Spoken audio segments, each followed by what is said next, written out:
Bonjour à tous et bienvenue dans ce premier épisode des 5 minutes du professeur NoIndex.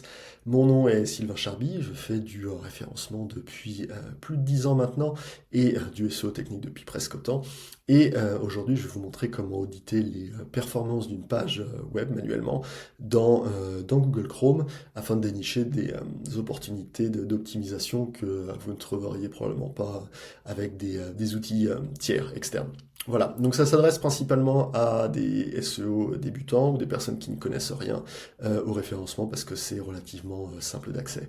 Alors, pour commencer, il nous faut une page pour laquelle on veut justement arriver à observer les performances. Donc, je vais commencer par Castérix, par exemple, pourquoi pas. Castérix.fr. Et je vais laisser comme ça, je ne vais cliquer sur rien du tout. Et je vais faire un clic droit si vous êtes sur PC, donc deux doigts, inspecter si vous êtes sur Mac. Et ici, vous allez cliquer sur les deux petites flèches et vous allez aller sur Performance.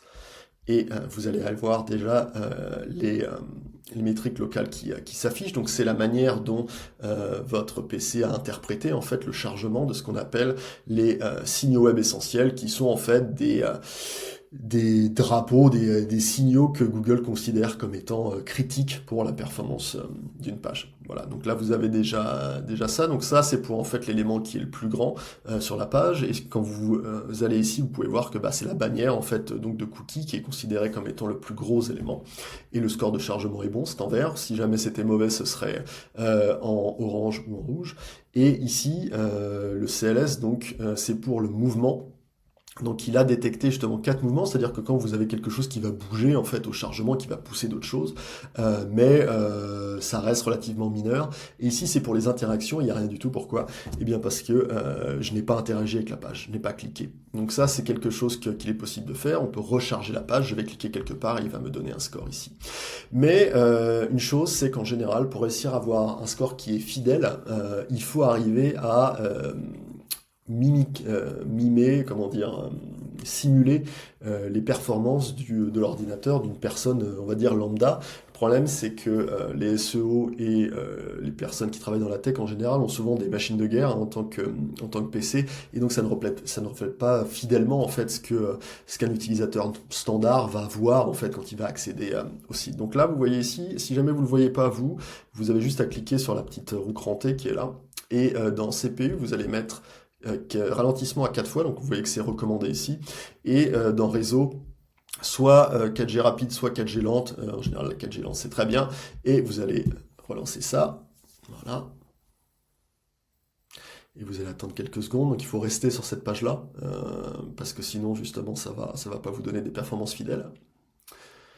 Et là, vous avez donc justement pas mal de choses. Donc là, je vais pas rentrer plus en détail là-dedans parce que ça, c'est un peu plus avancé. Mais là, vous pouvez vraiment voir donc, toutes les requêtes, la majeure partie des tâches justement qui sont exécutées. Mais ça, c'est plus avancé. Laissez-le pour le moment.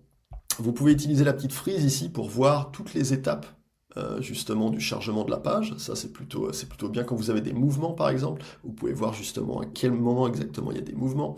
Mais ce qu'on va faire, c'est qu'on va revenir directement sur la page d'accueil des performances, et là vous pouvez voir en fait que ces performances ont bougé. Là c'est le temps de chargement justement de cet élément le plus gros, c'est allongé, mais ça reste quand même acceptable en ralentissant, donc ça veut dire que c'est plutôt correct. Voilà, donc là maintenant ce que vous allez faire, si jamais vous voulez un autre avis, pas juste regarder à partir de Chrome, vous pouvez aller dans non, pas celui-là, ici, non plus. Vous allez cliquer sur les deux petites flèches et vous allez aller dans Lighthouse, et ici, si vous analysez ça, c'est exactement, ça va vous faire quelque chose d'un peu plus complet, où il va vous dire justement, ça va pas, etc. Mais ça reste, on va dire, quelque chose qui reflète pas fidèlement ce que vos utilisateurs vont voir, mais qui peuvent vous donner des pistes justement d'optimisation.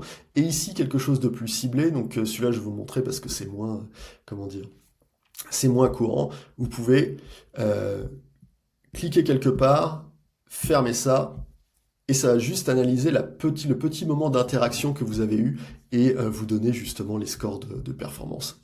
Voilà, donc le moment, quand ça a été bloquant, les mouvements que vous avez, etc. Voilà, donc ça c'est un premier pas, j'espère que ça vous a été utile, et je vous revois dans un autre épisode des 5 minutes du professeur NoIndex. Merci.